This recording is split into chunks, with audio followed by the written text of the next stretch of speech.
आज मैं बहुत खुश था क्योंकि आज मेरी शादी मेरी पसंद की लड़की से हुई थी। राधिका को मैंने एक शादी के फंक्शन में देखा था और पहली बार में ही उसके प्यार में पड़ गया। वो इतनी सुंदर थी कि मैंने कुछ ही दिनों में उसके घर वालों से उसका हाथ मांग लिया और वो भी तुरंत राज़ी हो गई क्योंकि मुझे अच्छी नौकरी थी। 3 महीने के लंबे इंतज़ार के बाद आज मेरी और राधिका की शादी हुई और आज वो मेरे साथ थी। ये 3 महीने मेरे लिए 3 सालों जैसे बीते। मुझे उससे बात करनी थी, उसकी मीठी आवाज़ सुननी थी, पर बाद में खुद को ही समझा लेता कि जितना लंबा इंतज़ार उतना ही गहरा प्यार। जब से हमारा रिश्ता तय हो गया था, मेरा प्यार उसके लिए बढ़ता ही जा रहा था। वो 22 साल की सुंदर लड़की और मैं भी 26 साल का सुंदर नौजवान लड़का। राधिका मेरी माँ की सहेली की ही बेटी थी, इसीलिए मुझे उसके बारे में ज़्यादा कुछ पता करने की ज़रूरत नहीं थी। आज मेरा इंतज़ार खत्म हुआ और वो मेरी पत्नी के रूप में मेरे कमरे में बैठी हुई थी। मैं यही सोचे जा रहा था कि कमरे में वो मेरा इंतज़ार कर रही होगी। उसे दुल्हन के जोड़े में देखने के लिए मैं बहुत उत्सुक था। मैं धीरे से अंदर गया और उसके पास जाकर बैठ गया। मुझे लगा कि उसके हाथ कँपकँपा रहे हों। वो बहुत घबरा रही थी। मैंने उसका हाथ अपने हाथों में लिया, पर उसने तुरंत अपना हाथ खींच लिया। शायद वो शर्मा रही थी। मैंने उससे कहा, तुम्हें घबराने की कोई ज़रूरत नहीं है। मैं तुम्हारा बहुत ख्याल रखूंगा और तुमसे इतना प्यार करूंगा कि जितना आज तक किसी ने भी नहीं किया होगा। वो इतनी सुंदर लग रही थी, मानो कोई स्वर्ग की अप्सरा ही मेरे सामने बैठी हो। मैं खुद को बहुत खुशकिस्मत समझ रहा था। मैं उसकी तारीफ किए जा रहा था, पर उसके चेहरे पर जरा सी भी हंसी नजर नहीं आ रही थी। शायद वो शर्मीली हो, पर वो बिल्कुल ही हंस नहीं रही थी। उल्टा लग रहा था कि वो रो रही हो। मैं उसके करीब जाने की कोशिश कर रहा था। उतने में उसने कहा कि उसके पेट में बहुत दर्द हो रहा है। ये सुनते ही मैं थोड़ा अस्वस्थ हो गया था। थोड़ी देर पहले मैं बहुत खुश था, पर अब उसके ऐसे व्यवहार से मेरी चिड़चिड़ हो रही थी। मुझे लगा कि उसे कुछ नहीं हो रहा, बस मैं उसके पास न जाऊं इसीलिए बहाना बना रही होगी। इसीलिए मैं कमरे से बाहर आया और मेरी पत्नी के पेट में दर्द है, उसे दवाई की ज़रूरत है, ऐसे घर वालों को बताने की सोची। ये सब सोचते हुए मुझे थोड़ा अजीब लग रहा था। घर के सभी लोग सो गए थे। मैं दवाई ढूंढ रहा था। मैं जैसे ही अंदर जाता, उतने में मेरे मौसेरे भाई ने मेरे कंधे पर हाथ रखा और कहने लगे कि सब कुछ ठीक है ना? हाँ हाँ, सब कुछ ठीक है। बस राधिका की तबीयत थोड़ी ठीक नहीं है, इसीलिए दवाई ले जा रहा था। उतने में वो कहने लगा कि लड़कियां शादी की पहली रात को ऐसे ही बहाने बनाती हैं। जब उसे उसका पति पसंद नहीं होता और उसकी मर्जी के खिलाफ शादी की जाती है, तो वो ऐसे ही बहाने बनाती है। उसने मुझसे ये सब कहा, लेकिन मुझे उस पर गुस्सा आ रहा था। पर मुझे घर का माहौल बिगाड़ना नहीं था, इसीलिए मैं चुप रहा। थोड़ी देर पहले मैं यही सोचे जा रहा था कि राधिका के पेट में दर्द हो रहा होगा, पर अब भाई की बातें सुनकर यही लग रहा था कि क्या सच में उसे मुझ में कोई दिलचस्पी नहीं है। अगर उसे मैं पसंद ही नहीं था तो उसने हाँ क्यों कही। पर जहाँ तक मुझे पता था, उसके घर वालों ने उसकी मर्जी जानकर ही इस रिश्ते के लिए हाँ कही थी। अगले पल लगा कि कहीं ऐसा तो नहीं मेरे भाई ने जानबूझकर ऐसा ख्याल मेरे दिमाग में भरा हो। पति पत्नी का रिश्ता खराब हो, इसीलिए कभी कभी लोग पत्नी के बारे में ऐसा कुछ कहते होंगे। और अगर मैं इसे डॉक्टर के पास ले जाऊं तो इस पर भी लोग कहेंगे कि शादी की पहली रात को पत्नी को अस्पताल क्यों ले गया। आखिर राधिका को हो क्या गया था कि उसकी तबीयत ही बिगड़ गई। लोग ऐसी चीज़ों पर बहुत गौर करते हैं और उसे गलत रंग देते हैं। हमारे सारे रिश्तेदार हमारे साथ खूब घूमे फिरे थे। मैंने बहुत खर्च किया था और शादी भी बहुत धूमधाम से की थी।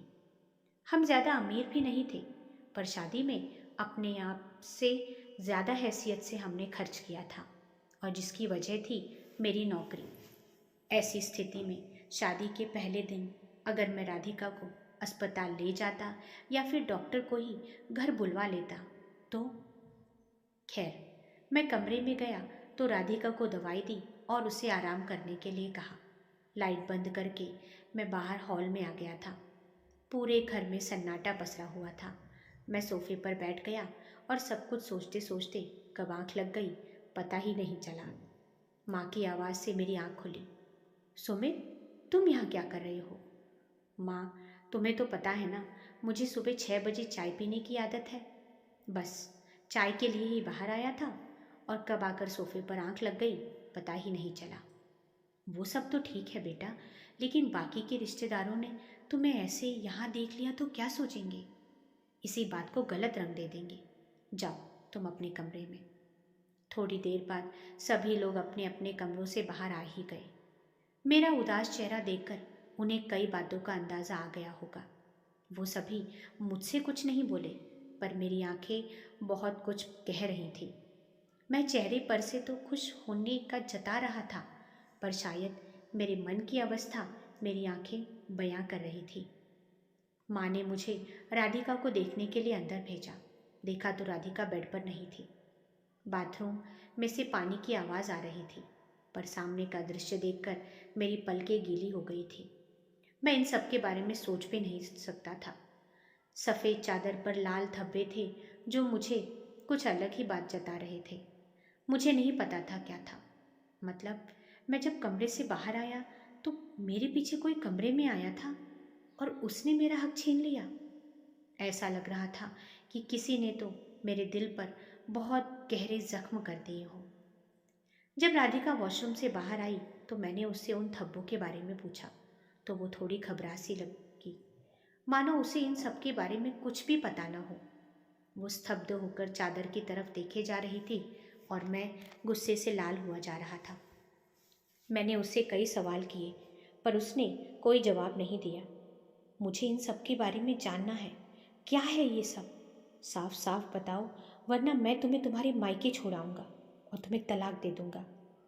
ये सुन तो वो और घबरा गई और बोली कि मुझे सिर्फ 3 महीने का समय दो, मैं तुम्हें सब कुछ बता दूंगी। बस अभी कुछ मत पूछना, वरना बहुत बुरा हो जाएगा। मुझे उसकी बातों पर विश्वास नहीं हो रहा था। लग रहा था जैसे वो कोई बहाना बना रही हो। मैंने कहा कि मुझे मेरे सवालों के जवाब चाहिए।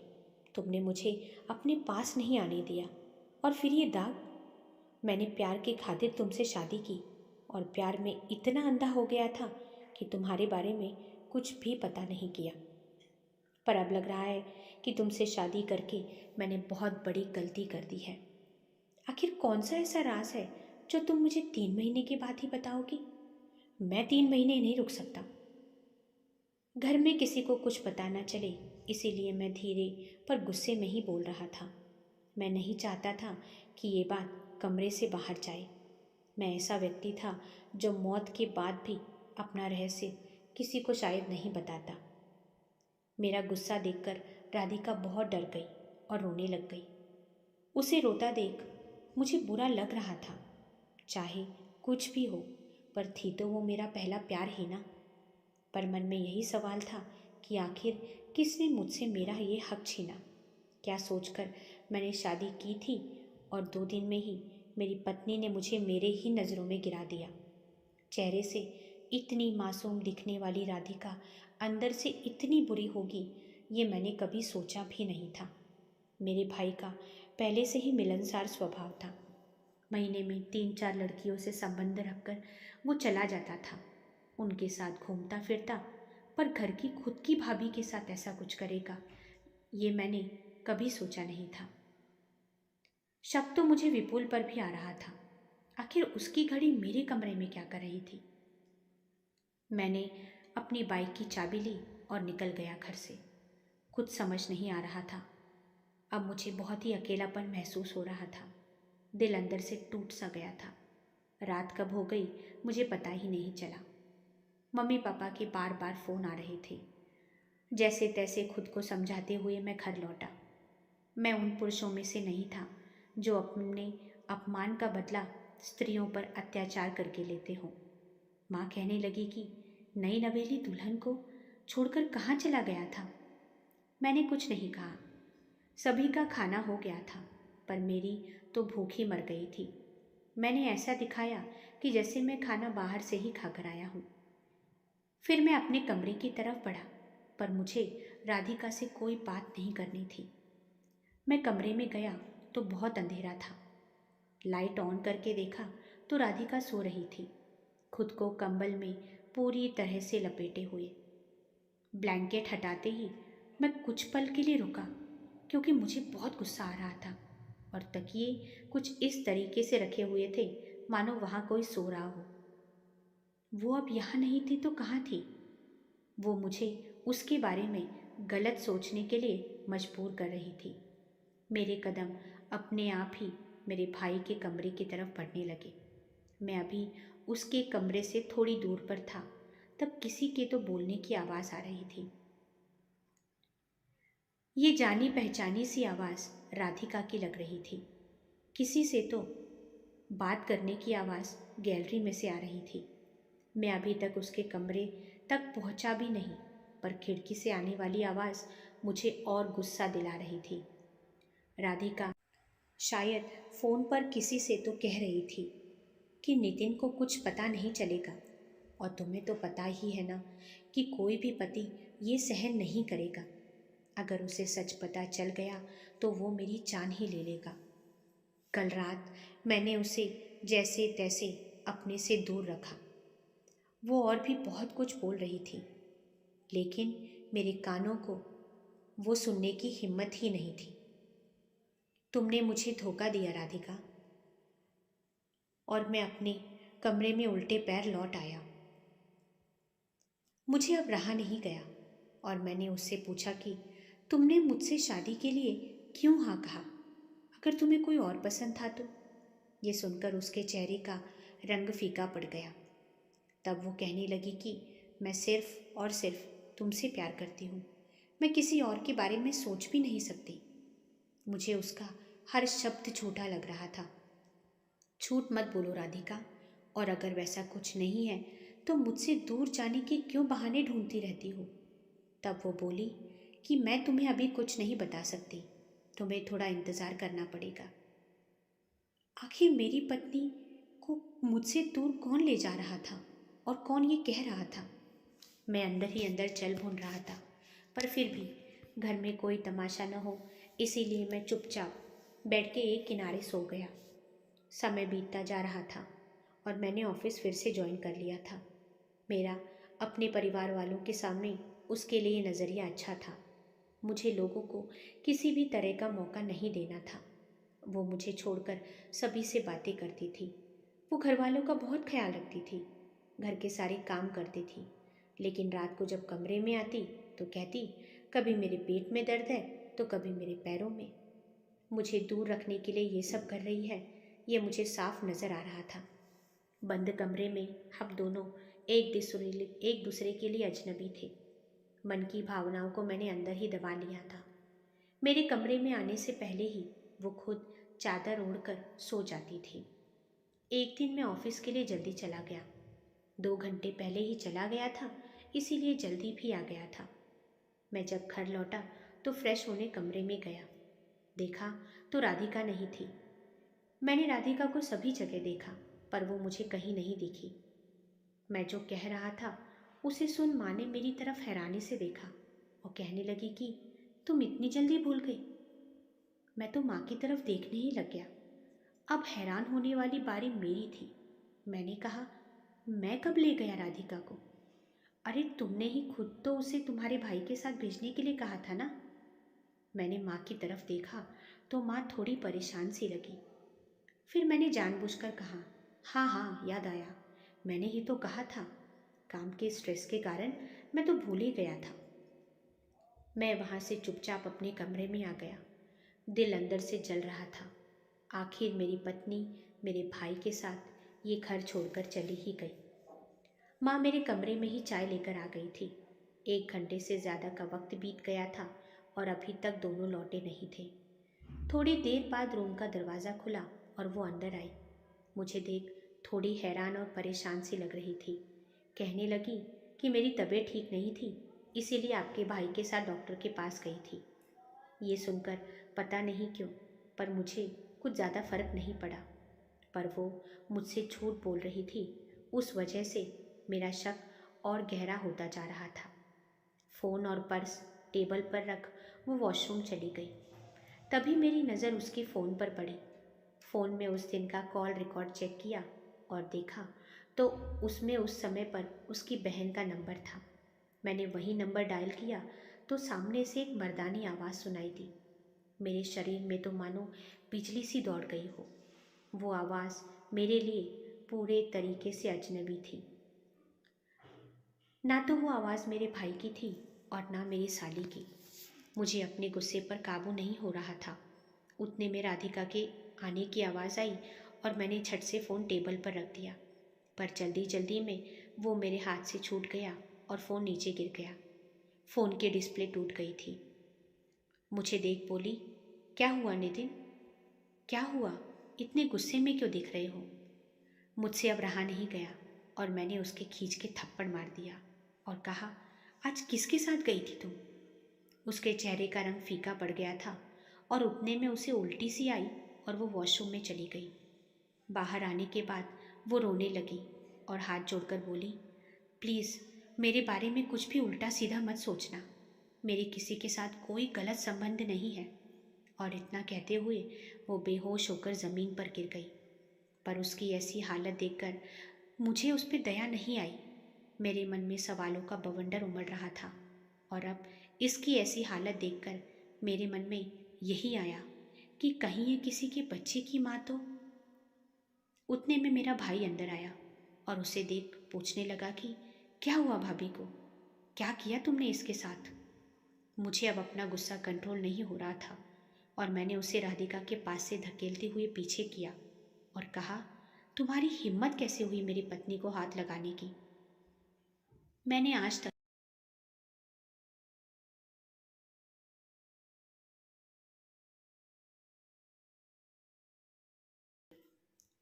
फिर हम सब उसे अस्पताल ले गए। माँ बहुत डर गई थी। रात के 11 बजे राधिका की बहन और उसका पति आए, पर उन्हें किसने बताया कि हम अस्पताल में हैं? तब वो बोली कि थोड़ी देर पहले ही फ़ोन आया था। जब हम घर पहुँचे तो पता चला कि राधिका अस्पताल में है। थोड़ी देर बाद राधिका को होश आया। जब मैंने डॉक्टर से पूछा तो वह कहने लगी कि कुछ नहीं, बीपी लो होने के कारण ऐसा हुआ था। उसके खान पान का ठीक से ख्याल रखो। मुझे तो अब उस डॉक्टर पर भी शक होने लगा था। तब भी मैं चुप रहा। मुझे अब मेरे भाई पर और ज़्यादा शक होने लगा था। पर मैंने यही सोचा कि मैं 3 महीने का इंतज़ार करूँगा और 3 महीने होते ही राधिका को तलाक दे दूँगा। ऐसी लड़की की मेरी ज़िंदगी में कोई जगह नहीं है। एक दिन मैं काम पर से जल्दी लौट आया और हॉल में बैठकर चाय पी रहा था। मैंने देखा कि राधिका तैयार होकर कहीं जा रही थी। हम दोनों में बातचीत एकदम बंद थी, इसीलिए मैंने उससे कुछ नहीं पूछा। वो आगे गई तो मैंने अपनी बाइक निकाली और उसके पीछे गया। उसने ऑटो वालों को एक क्लिनिक के सामने रुकने के लिए कहा। मेरे अंदर द्वेष की भावना निर्माण हो रही थी। वो अंदर गई और थोड़ी देर बाद जब मैं अंदर गया तो वो मुझे कहीं दिखाई नहीं दी। जब रिसेप्शन पर पूछा और अपनी पत्नी का नाम बताया तो वो रिसेप्शनिस्ट कहने लगी कि ये आपकी पत्नी की रिपोर्ट है, आप उसे डॉक्टर के कैबिन में ले जाइए, वो वहीं है। रिपोर्ट देखने की तो मेरी हिम्मत नहीं थी। मैं सीधे ही कैबिन में पहुंचा। वहाँ मेरी आंखों में आंसू आ गए थे कि मैं जिससे इतना प्यार करता था, जिस पर इतना विश्वास करता था, उसी ने मेरा विश्वासघात किया। वो मेरे सामने थी और बोली कि अब तो तुम्हें सच पता चल ही गया ना। फिर भी मैंने कुछ नहीं कहा और उसे वो रिपोर्ट पकड़ाई। आगे वो कहने लगी कि मुझे ऐसी बीमारी है जिस वजह से मैं अपने पति के पास नहीं जा सकती। मैं जब 13 साल की थी तब माँ इस दुनिया से चली गई। मेरे लिए मेरी बड़ी बहन ही सब कुछ थी। मैं 14 साल की हुई और मुझे पीरियड्स आना शुरू हुआ, पर जब आते थे तो रुकते नहीं थे। डॉक्टर को दिखाया पर कोई फ़ायदा नहीं हुआ। दीदी ने मुझे कई जगह दिखाया। फिर मैं 22 साल की हुई और तुम्हारा रिश्ता मेरे लिए आया। जब मैंने इस रिश्ते के लिए मना किया तो दीदी कहने लगी कि लोग अच्छे हैं, अपने मम्मी पापा अब इस दुनिया में नहीं हैं। भैया भाभी के लिए तू बोझ सी बन गई है। क्या पता आगे जाकर कैसे आदमी से तेरी शादी करवा दे। तू खुशकिस्मत है कि नितिन ने खुद तेरा हाथ मांगा है। डॉक्टर को जब मैंने शादी के बारे में बताया तो उन्होंने कहा कि 3 महीने और ट्रीटमेंट ले लो, दवाइयों का कोर्स पूरा करो और 3 महीने तक पति को अपने पास मत आने देना, वरना उसे भी इन्फेक्शन हो सकता है। बस यही सच्चाई थी जो मैंने तुमसे छुपाई, और इसके लिए मैं तुमसे माफ़ी भी मांगती हूँ कि मैंने तुम्हें अंधेरे में रखा। आज जब मेरी रिपोर्ट्स आ गई हैं और सब कुछ नॉर्मल है तो आज मैं तुम्हें ये बताने ही वाली थी। मुझे समझ नहीं आ रहा था कि मैं आगे क्या कहूँ। मैंने अपनी पत्नी पर शक किया, अपने भाई पर शक किया। मुझे खुद की ही शर्म आ रही थी। मैंने राधिका से माफ़ी मांगी और सारी गलतफहमियां दूर कर हम अपने घर चल दिए। साथियों, जीवन में कई बार ऐसे क्षण आते हैं जब हम सिर्फ गलतफहमियों के दम पर अपनी ज़िंदगी बर्बाद कर लेते हैं। इसीलिए थोड़ा विश्वास और थोड़ी समझदारी दिखाएं तो रिश्ते इस तरह से उलझेंगे नहीं। दोस्तों, उम्मीद है आपको ये कहानी पसंद आई होगी।